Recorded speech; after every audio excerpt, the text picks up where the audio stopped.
everyone, and thanks for joining us for today's episode of the Doobert webinar series. So today we're going to be looking at how we can add animal profiles to our cases, and this is a really great one to stay tuned for because animal profiles are where you can store all of your animal information in its own little profile that you can use within the companion case management module, the transport module, and even foster space. So these are really great to use across all modules in Doobert, but specifically we're going to focus on the companion case management aspect of it. So let's check out our agenda. So looking at our agenda, first we're just going to have an overview of the animal profiles, what you can put in them, and some of the basics of it. And then we're going to be looking at how we can create our animal profiles within the case. And then we're also going to check out the advanced details section of the animal profile just to get a little bit of an idea of what you can put in the animal profile and really customize it to fit your needs. And then we're also going to look at the privacy settings for the animal profiles because you can also make these animal profiles public if you are looking for any fosters or adopters. So let's get started. If you're new to our Doobert webinar series, typically how they work is we do a presentation and then we'll go into the system and demo everything we just talked about. So then we'll have a Q&A towards the end where we'll talk through some of our FAQs or really commonly asked questions that we've been asked on demos or to our help emails. So if you have any questions that we don't get to at the end, please feel free to email us at help@Doobert.com, and either myself or any of my team members will be more than happy to help you out.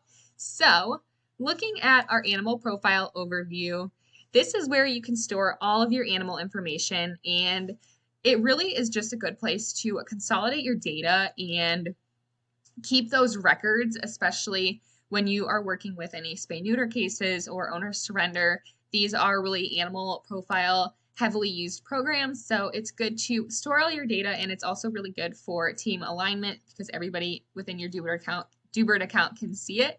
So the great thing about these animal profiles is that we can add details to their public page to get the attention of fosters or adopters if that is something that you're looking for from potentially an owner surrender case, or if you just have animals that you're looking for homes for. And another great thing is that we can track the advanced and clinical information about the pet within the animal profile. So we can track information such as vaccines, preventatives, any procedures that they might have. So that's another really great place to store any of your spay and neuter information. And this is really great because by adding an animal profile to a case, you can identify some of that key information about, for example, someone might be surrendering their pet due to an illness, then you can keep that data on the illness within the animal profile as well. So it's just a good way to link your animals to the cases that they're referring to. So moving on to animal profiles, we have a couple options for adding animal profiles to cases. We can use the full add, the quick add, or we can upload as well from a CSV file or an Excel, anything like that. So with the animal profiles, when we go to create them, we can choose our privacy settings. So we can choose whether we want the animal profile to be viewed outside our organization, which would be pets that are in need of a foster home or an adopter, or we can choose only within our organization, which is also a good option if you're working with any, say, training and behavior or a pet food pantry program where that animal profile doesn't need to be public because they already have an owner. So you have a couple options here with whatever you'd like to do with those when you are creating them. So definitely keep that in mind to make sure you have the right privacy setting chosen. And then we also have the ambassador pages of the animal profile. So if you are going to share a public animal profile, the ambassador page is going to be very important for you to get to know because this is where you can get your animal profile out there, let the public see it, and let them fall in love with this animal to potentially foster or adopt. So this is a good place to highlight any likes, dislikes, fun facts. You can add an about animal story, so what they've been through, where they came from. And then you can also share information about their compatibility for any potential adopters, fosters, so they can get a little bit of insight on how well that pet might do within their home. So now we are going to jump into the system and go over all of this and look at some of the processes. So we are just going to hop over into our account right here, and then I'm going to jump into the animals tab just to show you what this would look like. So this is where all of your animal profiles are going to live per se. And then we have a dashboard right here where we can see all of our animal profiles. So this is where basically all of your animal profiles within the system, whether they're being used in transport, foster space, or CCM, will live. So I just wanted to point that out to give you a little bit of background knowledge before we jump into how we can add them to a case. So I'm going to go into our companion case management tab right here, and I am going to click on cases. And then now I am going to search for a case that is assigned to me. Okay, so now we have some of my cases. So I have my owner surrender case right here. So we're going to open that one. And I want to show you guys with an owner surrender just because this is really good when you're taking in an animal for any type of intake program. You want to know all the information on the pet so then you can find the best home for it. So that's why I really like to share the animal profiles in an owner surrender setting. So right here, we can click on the full ad. We have our quick ad, the ad from my organization. So if you already have an animal profile created from another module or anything like that, you can also choose from that list. Or here is our upload option. So as we can see, we already have one in here right now. So what we're going to be doing is adding a second one. So if we do the full ad option right here, which is probably going to be the most common, I am just going to click on the plus sign, and then I'm going to put in a pet name right here. So we're going to put Winnie, and she is a dog, and then we'll put in a breed. So she's a golden retriever. So now we're going to choose our privacy settings. So with this, I'm going to choose outside our organization to organizations and the general public, because if this pet is being surrendered to us, we want to do our best to find it its next home. So for that reason, I am going to choose organizations and the general public, because either an organization can take this animal in or anyone from the general public or any Doobert volunteers. So if we have all of our information filled out right here, I am just going to click create. So now we have a lot of information that we can start filling in. So we have information so we can put in an age range. So we can put in an adult, or we can put in specifying the years. So we'll put 4. And then we can also put in their date of birth right here if we would like to. So I'm just going to put in a date for reference. And then we can choose whether they're spayed, neutered, female, male. So I'm going to put female spayed. And then this is generally where you can identify whether the pet is spayed or neutered. And then we have a weight option, so we'll put 65. And then we have a demeanor. I personally love these. These are really fun to just give the pet a good personality, and it's just a fun way to describe the pet. So we can say that Winnie is a go-getter. She loves to learn. So we have our demeanor filled in, and now we're going to choose our compatibility. So Winnie is not great with cats, so we're going to put no cats. So then any potential foster adopter will know that she might not be compatible if they have cats. And then once we have all of these filled out, we can go ahead and add a photo of Miss Winnie. Okay, so now we have our picture of our pet uploaded. So this is totally optional, but I always like to do it because it is good to easily identify any of the animals. So I am going to go ahead and click Save and Upload. And then we can also add any photos and videos as well. So we can add more than one if you have 4 or 5. So that's really good if your animal profile is going to be public as well. You always want to add a picture.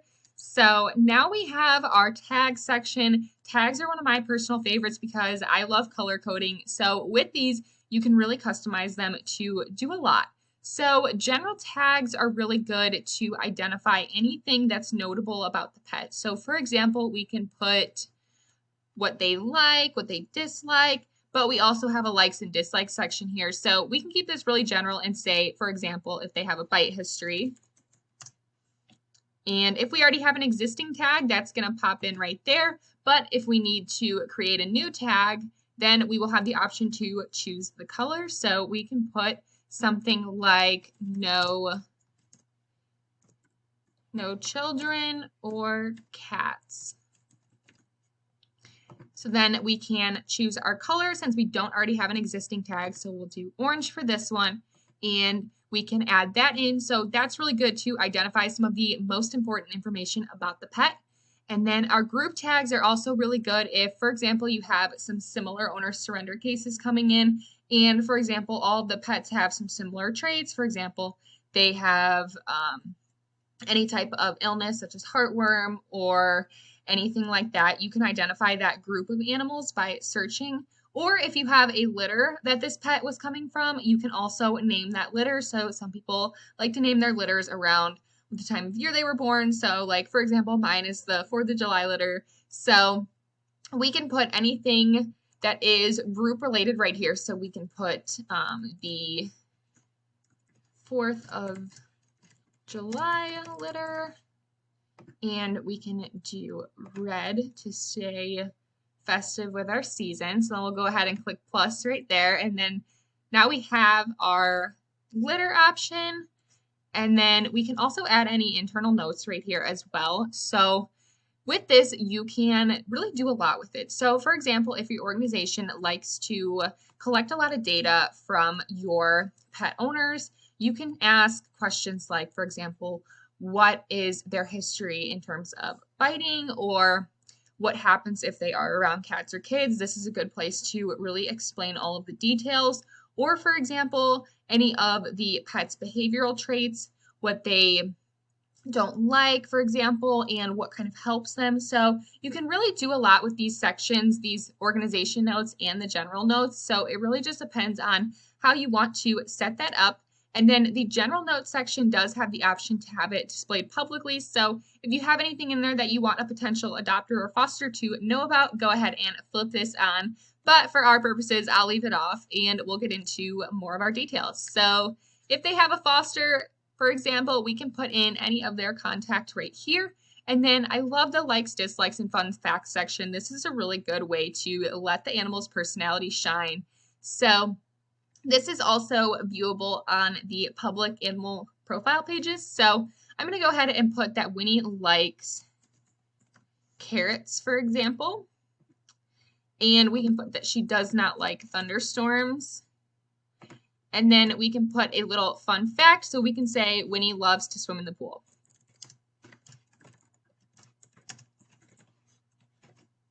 So we can go ahead and click plus on that.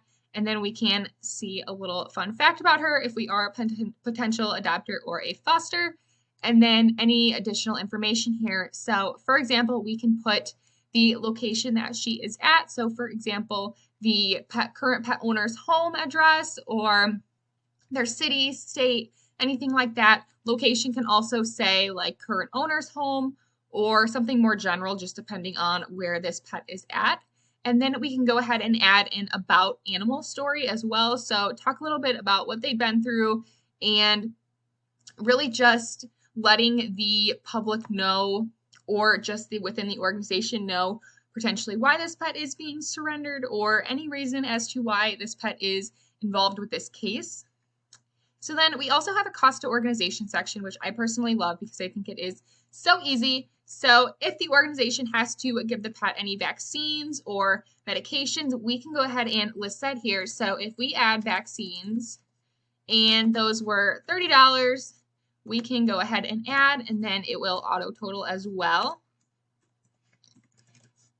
And now we have 50 right there. So that's a really great feature if you like to track how much money is costing for any medical attention. You can do that. And then we have the appearance section where you can get a little bit into the details about the appearance of the pet, any of their colors, distinguishing marks, things like that if you so choose to. And then we also have our statuses right here. So we have a current status. So we can say whether they're adopted, at a boarding facility, and so on. So we can add, for example, at shelter. And then we have a next status, so where they will be going to soon. So we can put, for example, at training.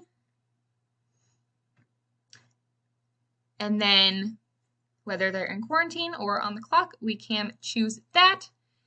And then we have any intake information right here as well. So we can choose intake dates, intake times, so whenever that animal is brought into the rescue or shelter, and any of the subtypes, intake reasons, when they left, any history of aggression or reactivity, bite history, intake reason, a lot of different intake options right here. So if you do an owner surrender program or any sort of intake program, this is a really good resource, and then you can also display this one publicly as well. So I highly recommend using this because this is a good way to track all of your details. And then if any pets have any social media pages, you can add them here. That is always fun. And then if you have any attachments that you want to add to the animal profile, so for example, if they have a behavior assessment or any pedigree info, you can attach those and that will live within your animal profile as well. So now we can move up into the clinical tab right here to potentially add any clinical information. So we have our vaccines, tests, preventatives, and so on. So right here, we can click on add for a vaccine and then choose any of the types. And then we can choose a product, a manufacturer, date given, booster date, or any notes. And then we can go ahead and click add. So now we'll see our vaccine that we added right there. So all of these work really similarly in how they are created. And then we also have some medical and behavior assessments as well. So if you're interested, you can download any of the templates and add them. So that's really good as well. If you are interested in tracking that info, we have an allergies section, which is really great because a lot of animals have allergies. Training history, what commands they know, can they sit, stay, house trained, anything like that. Medical comments, this is good for any of your general medical comments on whether they get routine ear infections or they have any other more general conditions. And then if they need routine dental cleanings and any of these other specific fields right here. And then microchip info is always great to record if you have it as well. So you can put in the date, number, type, company name, and any other notes you want to add. So that is about it for the clinical information tab. So now we're going to jump over into the privacy tab. So now we can edit how the animal profile is viewable once again. And then right here, we can choose all of the fields that we want to be displayed in the animal's public profile. So if there's any information that you don't want to share or you do, you can choose any of these boxes. So it's totally up to you and your preferences depending on what data you collect. But other than that, once all of our animal profile information looks good, we can go ahead and click Save and Close. Okay, so now we can see, I just want to show you guys that the picture did load in and then that compatibility also came in as well. So you can choose any of the outcomes right here too. So whether you want to put any of these options, you can do that. So now we're going to jump into our Q&A. So our first question is, how can I edit an animal profile that is already existing? So great question. So what we're going to do is go back into our case. So this is a really easy fix. So right here we have these 3 buttons. So we can click on edit, or we can archive, publish, or remove the animal profile. So if we want to publish this to have an ambassador page, we can choose publish right here. So we'll look at that in just a second. But for right now, we are just going to click on edit. And then now we can go into any of the fields within our animal profile and make any updates that we would like. So that's a super easy fix. And then don't forget to save and close after. But if we want to make this a public animal profile, we can do that as well. So if we go in here, we can click on Publish Animal. And then we can choose to organizations and general public. And then we can choose a radius as well for who will be able to see the animal. So that's a really great feature to see ones within your area. So then we can click on Publish. And then now if we want to view that public animal profile, we can just click on their name right here. And now we can see any of the information that we choose to share. So for example, we have our gender, our age, our go-getter, and any of the information that we choose to share publicly. So that's a really great question. So moving back into our Q&A. So our next question for our Q&A is, how can I search animal profiles? So that's a really great feature that you can do within the animal profiles animals tab. So we're gonna check out that really quick. Okay, so now that we are back in the system, we are going to head over to our animals tab right here and go to our dashboard.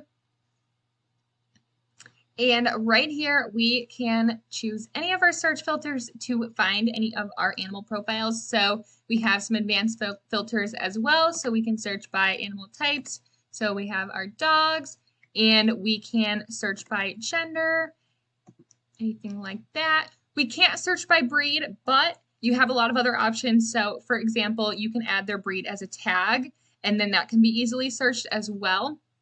But you also have some foster, adoption, transport cases, and an animal or a foster name search as well. So a lot of different ways you can customize and get the animal profiles that you're looking for. So that is all I have for our Q&A today. So I really want to thank you guys for joining us, and I hope to see you in our next webinar. Thanks for watching.